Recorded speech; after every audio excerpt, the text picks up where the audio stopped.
എല്ലാവർക്കും നമസ്കാരം. അപ്പൊ ഇന്നത്തെ വീഡിയോ ഇന്നലെ വിഷുവിന് ഇന്ന് ശീതൾ ചെയ്ത ഒരു വീഡിയോ ആണിത്.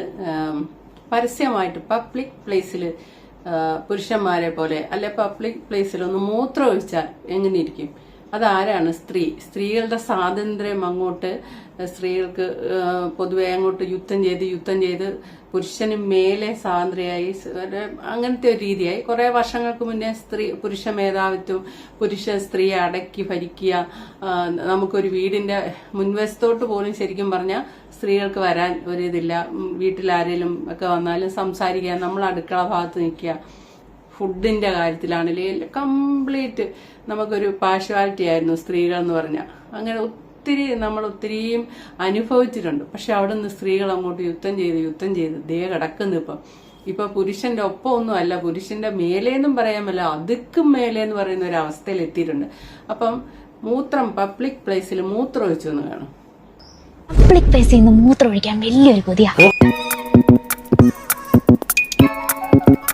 ഇതിന്റെ ഉദ്ദേശം വൈറലാവാൻ വേണ്ടി ചെയ്യുന്നതാവാം. പക്ഷെ നാണം അല്ലെ സ്ത്രീത്വം എന്ന് പറയുന്ന സംഗതി ഇപ്പോൾ ഉള്ള സ്ത്രീകളിൽ നിന്ന് നഷ്ടമായി. അത് നിങ്ങൾക്ക് മനസ്സിലായി. ഈ സബ്സ്ക്രിപ്ഷൻ തന്നെ എടുക്കുമ്പോഴും ലൈവില് മെമ്പർഷിപ്പ് എടുക്കുമ്പോഴും ഒക്കെ നമുക്ക് മനസ്സിലാകുന്ന ദൈവം അല്ലെങ്കിൽ പ്രകൃതി സ്ത്രീയെ സൃഷ്ടിച്ചപ്പോൾ കുറച്ച് ഹോർമോണും കുറെ സംഭവങ്ങളെല്ലാം കൊടുത്ത്, അല്ലെങ്കിൽ അടുത്ത തലമുറയ്ക്ക് ജന്മം കൊടുക്കാൻ വേണ്ടി കുറെ സംഭവങ്ങളൊക്കെ കൊടുത്ത്, അതിനോടനുബന്ധിച്ച് കുറെ ഹോർമോണും ഒക്കെ കൊടുത്ത് സൃഷ്ടിച്ച് വെച്ചിട്ടുണ്ട്.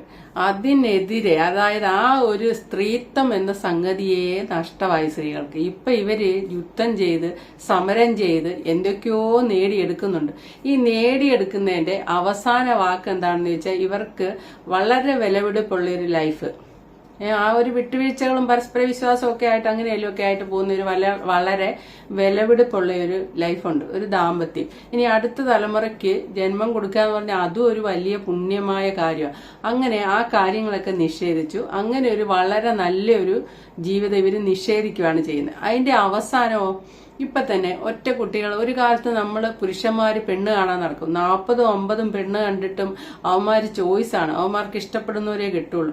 ആരെങ്കിലും ഒരാൾക്ക് ഇഷ്ടപ്പെടണേ എന്നുള്ള രീതി സ്വയംവര പുഷ്പാഞ്ജലി എല്ലാം നടത്തി, നോയമ്പും തിങ്കളാഴ്ച വ്രതവും ഒക്കെ എടുത്ത് സ്ത്രീകൾ അമ്പലം വഴി കയറി ഇറങ്ങി എല്ലാം നടക്കും. ഇനി അതല്ലേ പോലും നമുക്കൊരു ചോയ്സ് പോലും ഇല്ല. ഒരു ചായയുടെ പരിചയത്തിന്റെ പുറത്ത് നമ്മൾ കല്യാണം കഴിക്കുന്നു. അതേപോലെ നമ്മളല്ല അയാളെ മതി എന്ന് തീരുമാനിക്കുന്നത്.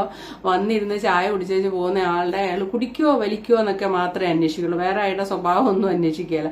ഇതെല്ലാം അന്വേഷിച്ച് ബോക്കർ വാദം വരാതെ കുറെ നുണക്കഥകൾ. എല്ലാ കല്യാണത്തിന്റെ പുറകിലും ഒരു ചതിയുണ്ട്. ആ ഒരു വാക്ക് ഇന്നും അന്നും ഒരുപോലെ തന്നെ. എല്ലാ കല്യാണത്തിന്റെ പുറകിലും ഒരു ചതിയുണ്ടാവും.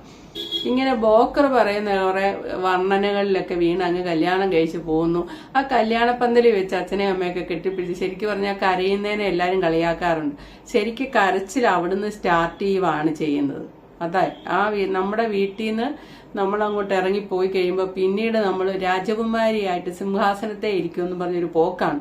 അവിടോട്ട് ചെന്ന് കഴിയുമ്പോഴത്തേന് തേങ്ങാ ചെണ്ടുന്ന ചെരവേലായിരിക്കും ഇരിക്കുക. അത്രയും ആന ആടുമ്പോഴത്തെ വ്യത്യാസമുണ്ട് ലൈഫിന്. സ്വപ്നങ്ങളൊന്നുമല്ല. ആ വീട്ടിലെ ഒരു പരിചയമില്ലാത്തൊരു വീട്ടിൽ കയറി ചെന്ന് പിന്നെ അവിടുത്തെ വലിയൊരു ഒത്തിരി വർഷമായിട്ട് അവിടെ ജീവിച്ചു പോകുന്ന ഒരു വ്യക്തി പോലെ പിറ്റേ ദിവസം തൊട്ട് നമ്മൾ അങ്ങ് ജീവിക്കുകയൊക്കെയാണ് ചെയ്യുന്നത്. ഈ പറയുന്ന പോലെ ഒരിടത്തും അങ്ങനെ ഒരു സുഖമൊന്നും നമുക്ക് കിട്ടിയിട്ടില്ല. പക്ഷെ പെണ്ണുങ്ങൾ യുദ്ധം ചെയ്ത് ഇപ്പൊ നേടിയെടുത്തിയ ഒരിത്. ഇതിനൊരു ലിമിറ്റ് വെക്കാൻ സ്ത്രീകൾക്ക് സാധിച്ചില്ല എന്നുള്ളതാണ് ഇപ്പം നമ്മൾ മനസ്സിലാക്കേണ്ടത്. ഇപ്പം ആൺകുട്ടികൾക്ക് പെണ്ണ് കിട്ടാനില്ല. കാലം കൊടുത്ത മറുപടി തന്നെയാണത്. പെൺകുട്ടികളെ കിട്ടാനില്ല. പക്ഷെ പെൺകുട്ടികൾ ഇപ്പൊ എന്താ ചെയ്യുന്നത് നിങ്ങൾ ആലോചിച്ചോ? പെൺകുട്ടികൾ കല്യാണത്തിന് സമ്മതിക്കുന്നില്ല. അവർക്കിഷ്ടമുള്ളവരെ കെട്ടാൻ പറ്റുള്ളൂ. വീട്ടുകാർ പറയുന്നതൊക്കെ നല്ല കാര്യം. പക്ഷെ പെൺകുട്ടികൾ വിവാഹത്തിന് സമ്മതിക്കുന്നില്ല എന്ന് പറഞ്ഞപ്പോൾ എല്ലാവരും കൈയടിച്ചായിരുന്നു. പക്ഷെ അതിന്റെ അടുത്ത സ്റ്റെപ്പാന്ന് ആരും ചിന്തിക്കുന്നില്ല. ഇന്നിപ്പോ എറണാകുളത്ത് ജീവിക്കുന്നതുകൊണ്ട് എനിക്കറിയാം. ഇവിടെ ഏറ്റവും കൂടുതലുള്ള എന്താണെന്നറിയാം, ലിവിങ് ട്യൂതറാണ്. ഈ ലിവിങ് ട്യൂതറിന്റെ പ്രത്യേകത എന്താണെന്ന് ചോദിച്ചാൽ, പുരുഷന്മാരെക്കാട്ടും മുകളിൽ സ്ത്രീകൾ ചിന്തിക്കുന്നത്. അതായത് ഒരു പുരുഷന്റെ കൂടെ കുറെ കാലം അവരും ജീവിക്കുന്നു, അവർക്ക് അവനെ മടുത്തു. പുരുഷന്മാർക്കുള്ള ഒരു സ്വഭാവമായിരുന്നു ഇത്. സ്ത്രീകളെ മടുക്കുന്നു, അടുത്ത വേശ്യകളുടെ കൂടെയോ ആരുടെയിലും ഒക്കെ കൂടെ ഏതെങ്കിലും ഒരു പെണ്ണിനെ കാണുമ്പോൾ ഒലിപ്പിച്ച് കിട്ടി അങ്ങോട്ട് പോകുന്നു. അങ്ങനത്തെ ഒരു രീതി. ഇപ്പൊ സ്ത്രീകൾ എന്താ ചെയ്യുന്നറിയോ? ഒരു കല്യാണം കഴിക്കാൻ ഒരു പെൺകുട്ടിയെ കിട്ടുകയെന്ന് മാത്രമേ ഉള്ളൂ. ലിവിങ് ട്യൂതറിനോ മറ്റുള്ളതിനെല്ലാം പെൺകുട്ടികൾ ചവറ് പോലെ കിട്ടാറുണ്ട്. ഏതെങ്കിലും ഒരുത്തന്റെ കൂടെ 3-4 മാസം വന്ന് കൂടെ ജീവിക്കുന്നതിന് ഒരു മടിയില്ല. എവിടെയെങ്കിലും ഒരു വാടക വീട്, ഒരു വീടിന്റെ മോള് വശത്തൊക്കെ വാടക വീട് എടുത്ത് ഒരുത്തനുമായിട്ട് കൂടെ താമസിക്കുന്നു. ഈ പ്രഗ്നന്റ് ആണോ എന്നറിയാനുള്ള ടെസ്റ്റ് ചെയ്യുന്ന സാധനമൊക്കെ ഈ മെഡിക്കൽ സ്റ്റോറിൽ പോയി മേടിക്കുന്നതിന് ഒരു ചളുപ്പുമില്ല, വന്ന് കൂളായിട്ട് മേടിച്ചിട്ട് പോകുന്ന കാണാം. എറണാകുളത്തൊക്കെ നിന്നാൽ നമുക്ക് കാണാവുന്ന പോലെ ഒത്തിരി സംഭവങ്ങൾ നമുക്ക് കാണാം. സ്ത്രീ ആണോ ഇതെന്ന് നമുക്ക് തോന്നിപ്പോകുന്ന പോലത്തെ സംഭവങ്ങളാണ് ഇവിടങ്ങളിൽ അരങ്ങേറുന്നത്. അപ്പം അവസാനം എന്താ, ഒരുത്തരോട് ചെയ്യുന്നു, അവനെ ഇഷ്ടപ്പെട്ടില്ല, ലിവിൻ ടൂതർ കഴിഞ്ഞു, പിന്നെ ഒരു ഗ്യാപ്പ് ഇടുന്നു, അടുത്ത ആളെ പിടിക്കുന്നു, അവന്റെ കൂടെ കഴിയുന്നു. ഇതിന്റെ ഇടയ്ക്ക് ഒരു കുട്ടി, കുടുംബം അത് നഷ്ടപ്പെടുകയാണ് ചെയ്യുന്നത്. ഇതിന്റെ ഒരു എഫക്ട് എന്തായിരിക്കും നിങ്ങൾ ചിന്തിച്ചിട്ടുണ്ടോ? വയസ്സാകുമ്പം ഇവരെ നോക്കാൻ, ഇവർക്ക് ശരീരം ചെല്ലുന്നിടത്ത്, മനസ്സ് ചെല്ലുന്നിടത്ത് ശരീരം ചെല്ലാത്ത ഒരു കാലം വരുമ്പോൾ ഇവരെ നോക്കാൻ ഇവരുടെ വീട്ടിൽ ആരുണ്ടാവും? ഈ പുരുഷന്മാരുടെ ജീവിതത്തിന് വലിയ മാറ്റമൊന്നും വന്നിട്ടില്ല. അവരെങ്ങനെയും തല്ലിക്കുട്ടി ഒരു കല്യാണം ഉണ്ടാക്കി, അവരുടെ സങ്കല്പം അനുസരിച്ചൊന്നും കിട്ടിയില്ലല്ലോ, അവരെങ്ങനെയും ഒക്കെ കല്യാണം കഴിച്ചു, ഭാര്യയാകും, കുട്ടിയാകും അവരവിടെ. ഇപ്പൊ ഒരു പെണ്ണിനെ എടുക്കുകയാണെങ്കിൽ പെണ്ണിന്റെ ആങ്ങള, ബ്രദർ, സഹോദരൻ, അവൻ ആ കുടുംബത്ത് കല്യാണം കഴിച്ച് ജീവിക്കുന്നുണ്ടാവും. ഇവളിവിടെ ഫെമിനിസം ഒക്കെ പറഞ്ഞ് ഇങ്ങനെ നടന്ന് കല്യാണമൊക്കെ കഴിക്കാതെ ബാംഗ്ലൂരും കൊച്ചിയും എല്ലാം ആയിട്ട് മദ്രാസും ഒക്കെ ആയിട്ട് ജോലിയും ഒക്കെ ആയിട്ട് മോഡേൺ എല്ലാം കഴിച്ച് കഞ്ചാവും അതും ഇതും ഒക്കെ അടിച്ച് ഇങ്ങനെ കാലഘട്ടം അങ്ങ് പോകും, ലിവിൻ ടൂതറും ഒക്കെ ആയിട്ട്. ഇവൾക്ക് വയ്യാണ്ടാവുമ്പോ ഇവളെ ആര് നോക്കും? അങ്ങനെ ഒരു അവസ്ഥയാണ് ഇനി വരാം. ഇപ്പോഴത്തെ ഈ ഫാഷൻ കെട്ടി നടക്കുന്ന പെൺകുട്ടികൾക്ക് വരാനിരിക്കുന്ന ഒരു അവസ്ഥ അതാണ്. ഇവളുടെ ചോരയും നീരും പറ്റുന്ന കാലത്ത് ഒറ്റ അവന്മാര് പോലും കൂടെ ഉണ്ടാവില്ല. ഇവൾ അന്ന് കുടുംബത്തിനൊരു ഒരു ഭാരമായി തീരും. ആ ഭാരത്തിനെ അന്ന് ഏറ്റെടുക്കാൻ ഇവളുടെ അച്ഛനോ അമ്മയോ ഒന്നും ജീവിച്ചിരിപ്പുണ്ടാവില്ല.